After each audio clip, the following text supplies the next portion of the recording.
시 한 편 소개해드립니다. 비도 오고 금요일 저녁이니까요. 이원규 시인의 제목은 속도입니다.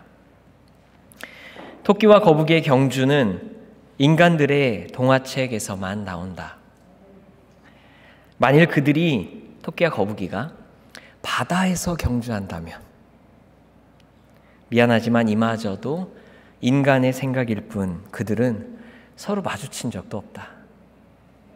비닐하우스 출신의 딸기를 먹으며 생각한다. 왜 100m를 늦게 달리기는 없을까?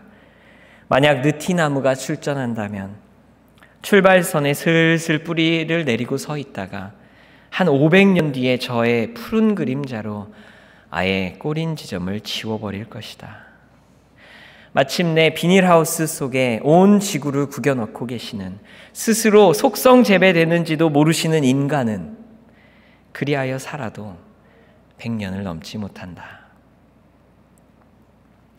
시인이 지적하듯 우리가 사는 세상은 그야말로 속도가 지배하는 곳입니다.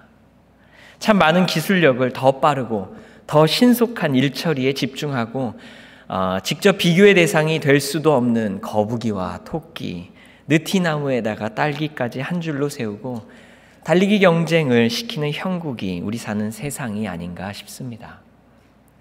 자기 자신도 어느샌가 이 경주에 엮인 줄도 모른 채 죽어라 달리고 있는 우리 인간들을 포함해서 말입니다. 물론 속도의 힘은 분명 우리의 삶에 많은 혜택과 편리함을 주었습니다. 그러나 시간이 지나면서 부작용들이 드러나기 시작했습니다. 듀크 대학교의 신학자 스탠리 하워워스는 Living Gently in a Violent World라는 책에서 속도에 대한 인류의 집착이 우리에게 많은 걸 잃게 했는데 그 중에 하나가 공동체이다라고 지적하면서 그 예 중에 하나로 의료계의 이야기를 합니다. 한국말로 바꾸면 대략 이와 같습니다. 요즘 의료계의 주된 임무는 환자를 돌보는 것이 아니라 caring이 아니라 치료하는 것이다. curing이다. 돌봄이 치료로 전환되면, when caring turns into curing 이라고 하면 더 이상 치료되지 않는 환자를 만났을 때 무엇을 어찌해야 할지 모르게 된다. 더 이상 회복되지 않은 것 같을 때 우리는 그 사람에게 무엇을 해야 하는가? 속도가 지배하면 이렇게 된다. 우리는 이미 속도가 내몬 경주에 참여한 후부터 비인간화를 경험해왔고 관계의 상실을 보아왔으며, 이에 요즘 젊은이들은 이미 이 경주에 참여하기를 포기하거나 중도에 지쳐버린 경우를 또 쉽게 만납니다. 이제 한국, 미국 할 것 없이 서점에 가면 지친 현대인들을 위로하고 응원하기 위해 쏟아져 나온 책들이 인기를 끄는 것을 봅니다. 느리게 살아가는 생활 방식, 쉼, 명상 등의 주제에 대중들이 관심을 가지게 된 지 이미 오래입니다. 속도의 경주에 발맞춰 가기 위해 수고하고 애썼는데 시간이 지나 보니 노력은 배신하였고 관계는 삭막해졌으며 그 사이 자신들의 젊음과 열정마저 무언가 다른 사람들의 인터레스트에 소모되었고, 남은 것은 망가진 몸과 주변의 한숨 섞인 지적이라는 담화가 이러한 책들의 내용에 줄을 이룹니다. 그래서 꿈을 꾸기보다는 현명한 포기를 말하고, 힘을 들여 수고하고 땀을 흘리는 노동의 의미보다는 덜 일하고도 편하게 사는 법, 덜 벌더라도 충분히 누릴 수 있는 재미를 찾습니다.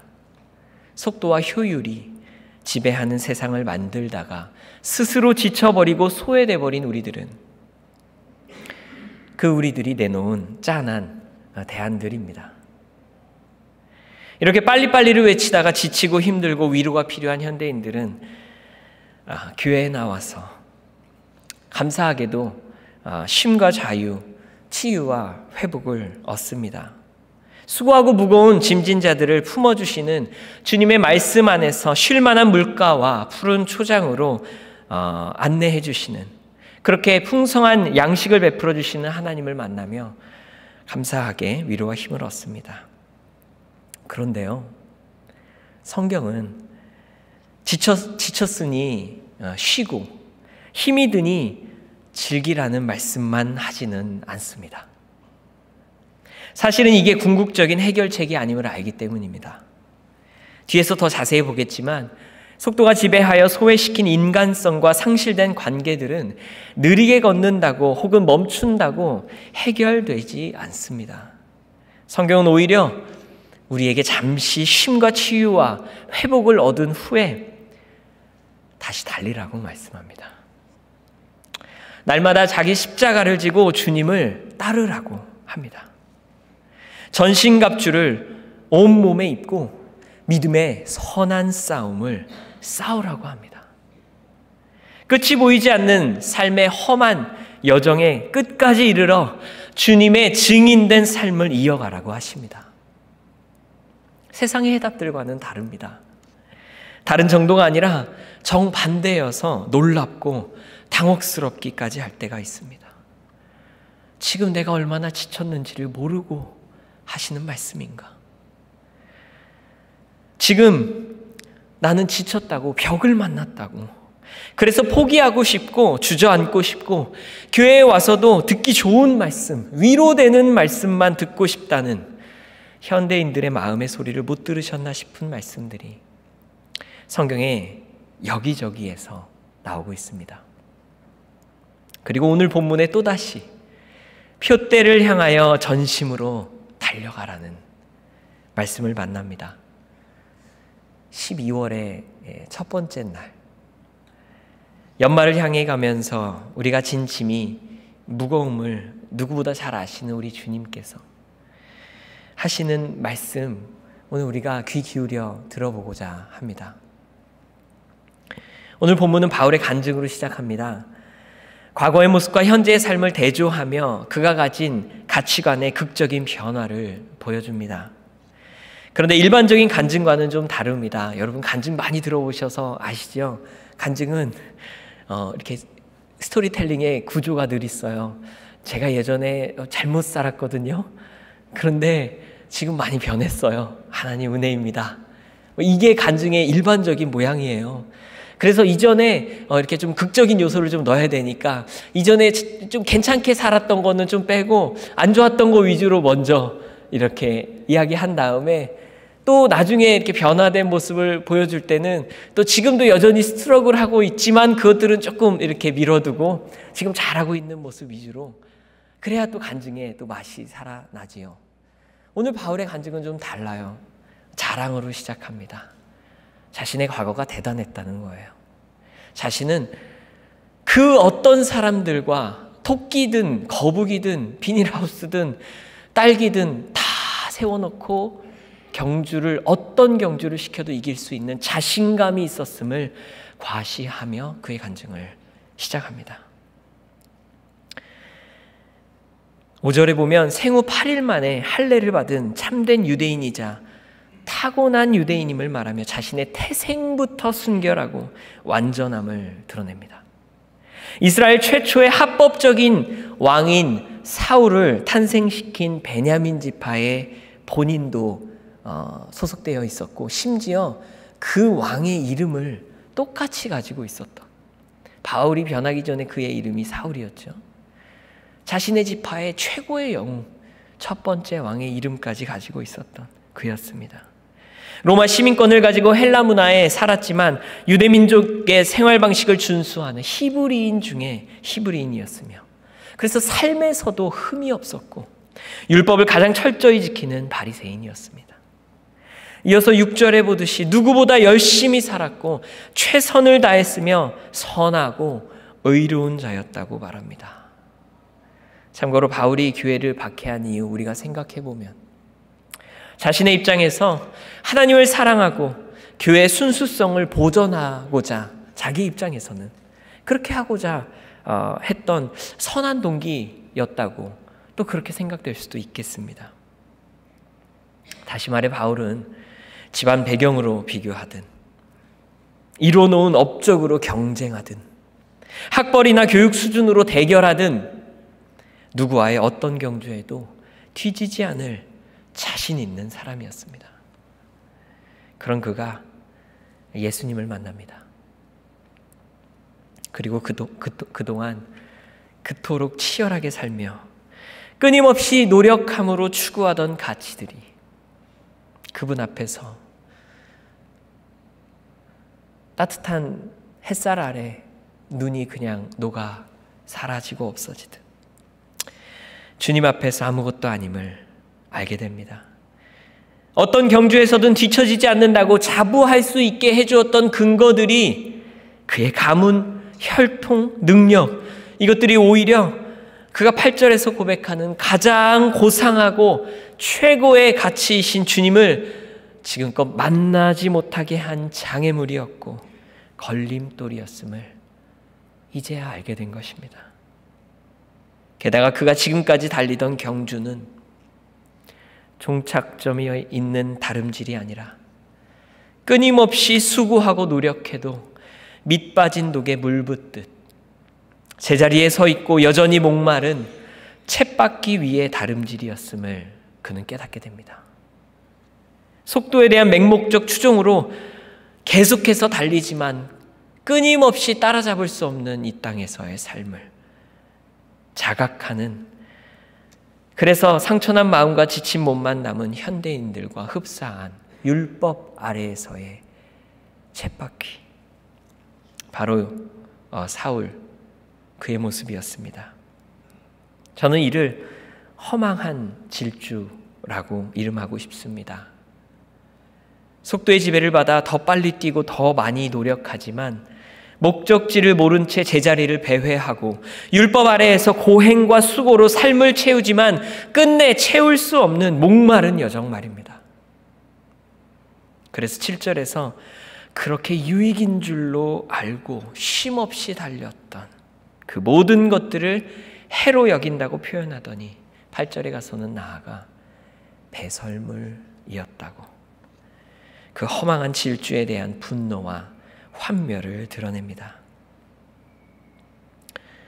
이제야 서론에서 지친 현대인들에게 세상은 쉬라고, 천천히 걸으라고, 잠깐 멈추면 무언가가 더 깨달아질 거라고 하는 그런 멋진 말들로 위로하지만 성경은 가혹하게 들릴 만큼 다시 일어서라고, 이겨내고 다시 우리 다름질하자고 말씀하는 이유가 조금씩 보이기 시작합니다. 쳇바퀴 위에서 뛰고 있는 이들에게 천천히 걸으라고 하면 다른 곳으로 가게 될까요? 아니요. 그 쳇바퀴 위에서 천천히 달리고 있을 뿐입니다. 트레드밀 위에서 쉬엄쉬엄 간다고 궁극적 문제가 해결되지 않을 것이기 때문입니다. 성경은 그곳에서 박차고 나와 주님을 만나고 그 허망한 질주, 맹목적 제자리 쉼을 그만두고 나의 사랑, 나의 어여쁜 자여 일어나 함께 가자 말씀하시는 주님과 손잡고 그 친밀한 교제의 다름질, 영광의 결승선이 있는 경주에 참여해야 한다고 말씀하고 계신 것입니다. 이번 주일 말씀에서 우리 담임 목사님을 통해 들었던 베드로가 떠오릅니다. 부정한 음식 먹지 않고 부정한 사람 만나지도 않겠다는 그 정결하고 고귀한 자신의 틀, 자신의 견고한 소신, 그것이 땅끝 선교를 가로막고 있었던 것을 깨달았지요. 이에 고넬료를 만나게 하신 하나님을 통해 지경을 넓히고 새 부대가 되어 새로운 경주를 시작하였습니다. 최근에 세례 교육을 하고 있습니다. 곧 다가올 성탄절, 이제 얼마 안 남았죠. 우리 성탄절 예배 중에 세례 혹은 입교를 받으시게 될 20분의 세례 지원자들과 우리 신앙의 기초에 대해서 배우고 있어요. 그런데 그 마음이 얼마나 진지하고 또 깨끗한지 모릅니다. 그래서 세례 교육을 하면서 제가 마음이 뜨거워지고 있어요. 우리를 향한 하나님의 사랑이 이렇게 크시다 설명을 하시면 막 놀라세요.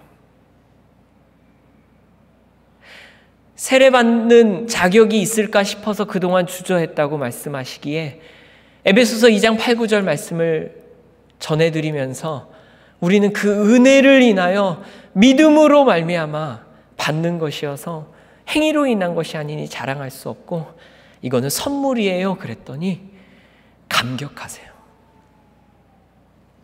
저는 그 수업들을 통해서 다시 저를 돌아보게 되었습니다. 우리는 이제 그 말씀에 익숙하잖아요. 우리는 그 말씀이 당연하잖아요.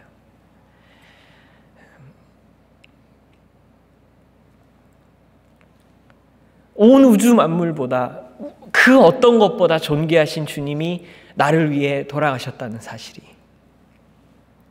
생명을 내어주셨다는 말씀이 익숙하잖아요. 더 이상 놀랍지 않고 허망한 것들 의지하며 소비되며 살아갈 수 있었던 인생을 끌고 오셔서 주님의 뜻을 향해 나아가는 영광된 경주, 그 새로운 삶으로 이끌으셨다는 사실이 더 이상 우리 가슴을, 아니 우리 온 삶을 감격시키지 않잖아요. 생각해보면 새로운 경주, 주님과 함께 가는 이 여정으로의 초대는 새롭게 주님을 영접하시는 이들만이 아니라 주님을 향한 감격이 식고 그 은혜와 사랑에 대한 감사가 약해져서 우리의 삶과 사역이 버거워진 기존 신앙인들을 위한 것이라는 생각이 듭니다.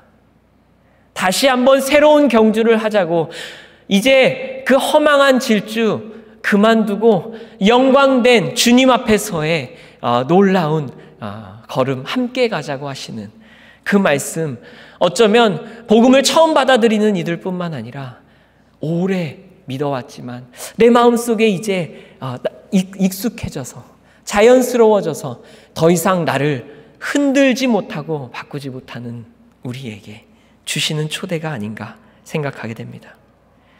생각해보면 사울도 이미 하나님 사랑해서, 하지만 방향이 잘못된 것이었고, 베드로도 이미 예수님의 제자였고 정결법 지키려고 거룩한 열심으로 하나님의 뜻을 가로막았던 것을 우리는 기억합니다. 하나님과 교회를 잘 안다고 여기는 내 마음이, 그러면서 감격을 상실한 채 점점 견고해지는 소신이, 참회가 빠진 그런데 쌓여가는 경험이, 그리고 판단이 하나님의 귀한 공동체와 영광스러운 사역을 다시 무거운 짐과 인간적인 일들로 격화시켜서 나와 주변의 동역자들을 지치게 만드는 올무가 되지는 않았는지 돌아보게 됩니다. 하지만 괜찮습니다. 오늘 우리 비 오는데도 이 금요일 밤에 주님 앞에 나왔잖아요. 이 시간 우리 가운데 주님께서 함께 하십니다. 우리 마음을 찾아오십니다. 우리가 찬양할 때, 우리가 말씀 들을 때, 그리고 이제 우리가 기도할 때 우리의 마음을 두드려 주실 것입니다. 마음을 새롭게 하시는 성령님을 따라 우리 주님 앞에 나아갈 때 새롭게 이 여정 시작하면 됩니다. 이제 바울은 주님을 만나고 새로운 경주를 시작하는데요. 그 세 가지 목적을 오늘 본문에서 짧게 이야기하고 있습니다. 그 첫 번째 새로운 경주의 목적은 8절, 우리 8절 함께 읽어볼까요? 8절 말씀입니다. 우리 다 함께 읽겠습니다. 또한 모든 것을 해로 여김은 내 주 그리스도 예수를 아는 지식이 가장 고상하기 때문이라. 내가 그를 위하여 모든 것을 잃어버리고 배설물로 여김은 그리스도를 얻고. 자, 마지막 두 단어만 다시 한번, 그리스도를 얻고. 그게 첫 번째 목적입니다. 영광의 경주를 통해 주님을 얻는 것입니다. 우리가 섬기면 섬길수록 주님이 멀어지는 듯한 느낌이 아니라 주님을 향해 달리면 달릴수록 주님을 얻고, 그 다음에 9절, 우리 9절 함께 읽겠습니다. 시작. 그 안에서 발견되려 함이니 내가 가진 의는 율법에서 난 것이 아니요 오직 그리스도를 믿음으로 말미암은 것이니 곧 믿음으로 하나님께로부터 난 의라. 자, 첫 번째 부분에 그 안에서 발견되려 함이니, 이것이 영광의 경주의 두 번째 목적입니다.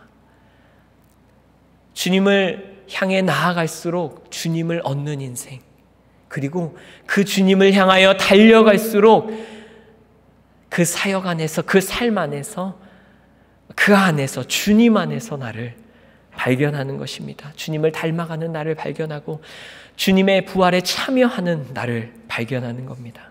그리고 10절과 11절에 고백하듯 그리스도의 고난과 죽으심을 본받아 그리스도의 부활에 나도 이르는 것, 그것이 영광의 경주의 목적들입니다. 이 경주는 세상의 무엇과도 바꿀 수 없는 내 주 그리스도를 얻는 길이고, 그리고 두 번째로 그리스도의 은혜 안에 거하는 의롭고 어느샌가 자유해지는 나를 날마다 발견하는 길이며, 세 번째, 부활의 주님의 권능을 체험하는 복된 경주였습니다. 이전에 허망한 것들을 줬던 힘 빠지는 질주와는 비교할 수 없는, 뛰면 뛸수록, 달리면 달릴수록 내 안에서 주님이 흘러나오는, 그래서 나도 주님을 만나고 내 가족도 주님을 느끼고 나와 함께 사역하는 사람들이 다 주님을 만나는 그런 경주입니다. 그래서 바울은 전력을 다해 이 영광의 경주에 참여하였습니다. 한 걸음 한 걸음 주 예수와 함께 날마다 너무 좋았습니다. 힘도 아닌, 능도 아닌, 오직 성령의 능력으로 나아가니 날마다 힘을 얻었습니다. 그리스도를 얻고 자유한 나를 발견하며 부활의 능력을 체험할 때마다 사람들을 만나 예수님을 전합니다.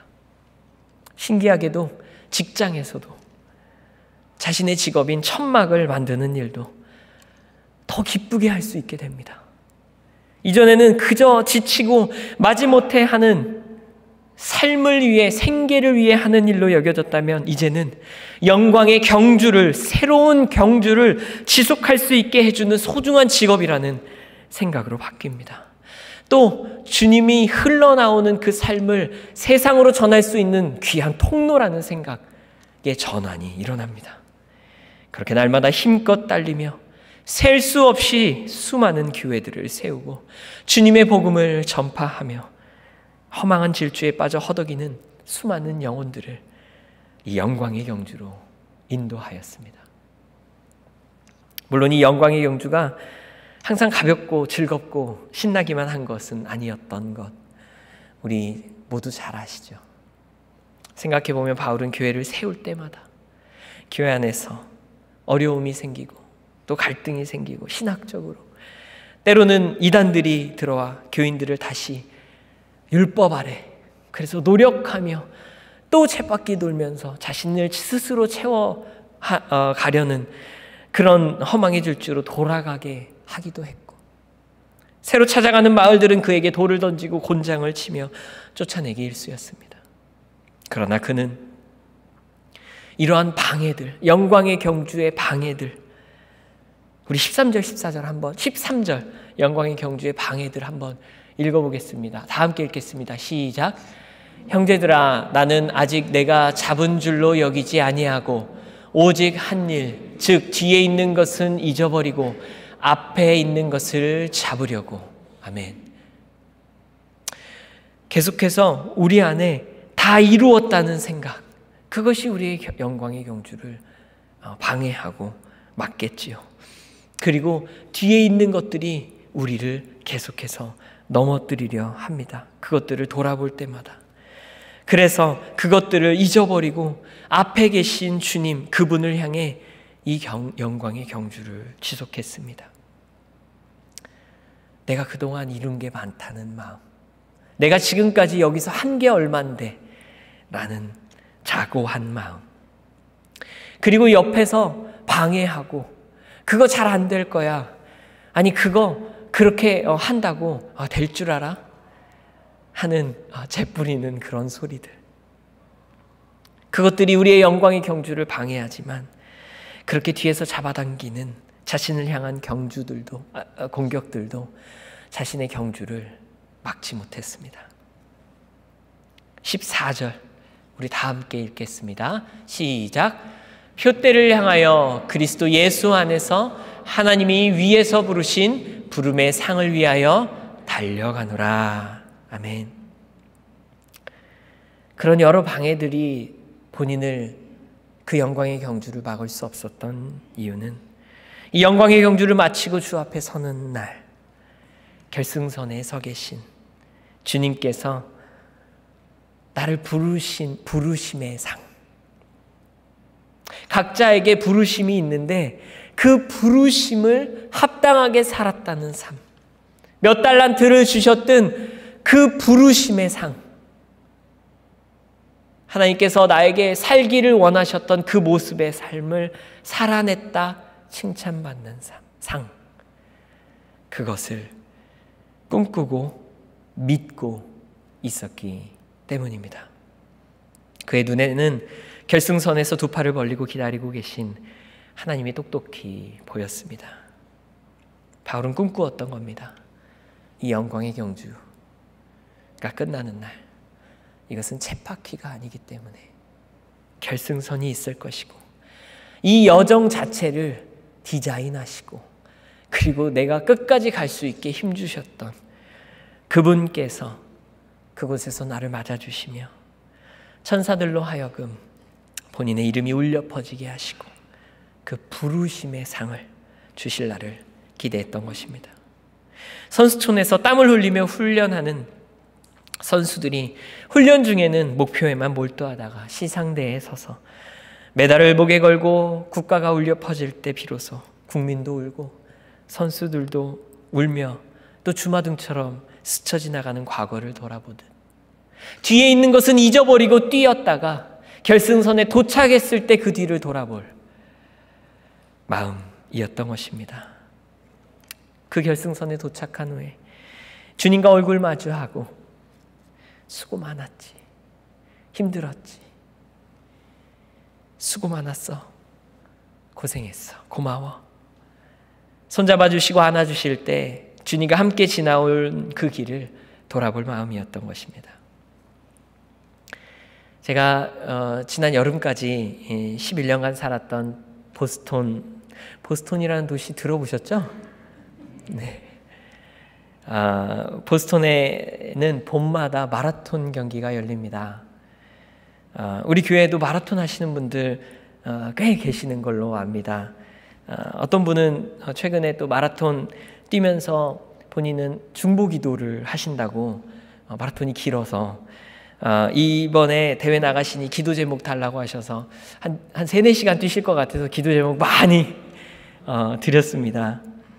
제가 섬기던 교회 바로 근처에 길들을 막고 그 날 좋은 날 봄에 마라톤이 열려서 매번 저는 그 마라톤 때문에 길을 돌아가야 했어요. 그런데 하루는 구경해볼 심산으로 잠시 서서 그 인파 속에 들어가서 응원하게 됐습니다. 여느 때 같으면 와, 잘들 달리신다, 나랑 상관없는 대단한 사람들 하고 그냥 지나셨을 텐데 그 마라톤을 뛰고 계신 분들의 표정이 눈에 들어왔습니다. 그리고 저도 모르게 그 자리에 서서 눈물을 흘리기 시작했습니다. 마라토너들의 표정에서 제 얼굴을 보았기 때문입니다. 우리 주변에 있는 힘들지만 버티고 있는 많은 사람들, 최선을 다해 지쳤지만 뛰고 있는 신앙의 동지들이 떠올랐기 때문입니다. 제가 서 있던 곳은 시작하는 지점이 아니고 결승선에서 딱 1마일 남았다는 표지판이 있던 곳, 25마일을 넘게 약 4시간가량을 쉼없이 달려왔고 입은 바싹바싹 마르고 더 이상 뛸 힘도 남아있지 않았지만 1마일 남았다는 그 표지판을 확인하면서 또한 경주로 양옆에서 박수치고 환호하며 응원하는 사람들의 그 격려를 얻으며 다시 힘을 내는 그 표정을 보았기 때문입니다. 제 머릿속에만 있는 그 광경을 여러분들도 보여드리고 싶어서 제가 휴대폰에 그때 막 찍었던 영상을 잠깐 우리 한번 볼까요?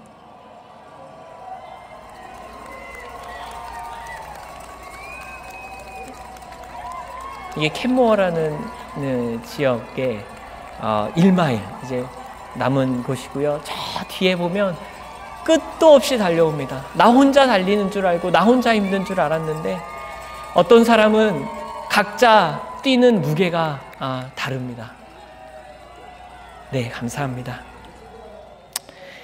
더는 못 뛰겠다는 표정으로 주저앉았다가 그 사인을 보고 다리를 주무르며 다시 일어나는 사람도 있었고요. 얼마 남지 않은 결승선을 위해 헝클어졌던 머리를 다시 이렇게 넘기는 분들도 계셨고요. 아픈 딸아이의 얼굴을 큰 사진으로 뽑아서 한 손으로 들고 뛰던 아빠의 손이 너무 힘들어서 내려왔다가 1마일 남았다는 그 표지판을 들고 눈을 질끈 감고 다시 그 아픈 아이의 얼굴 사진을 들어 올리는 그 모습을 보면서 생각했습니다.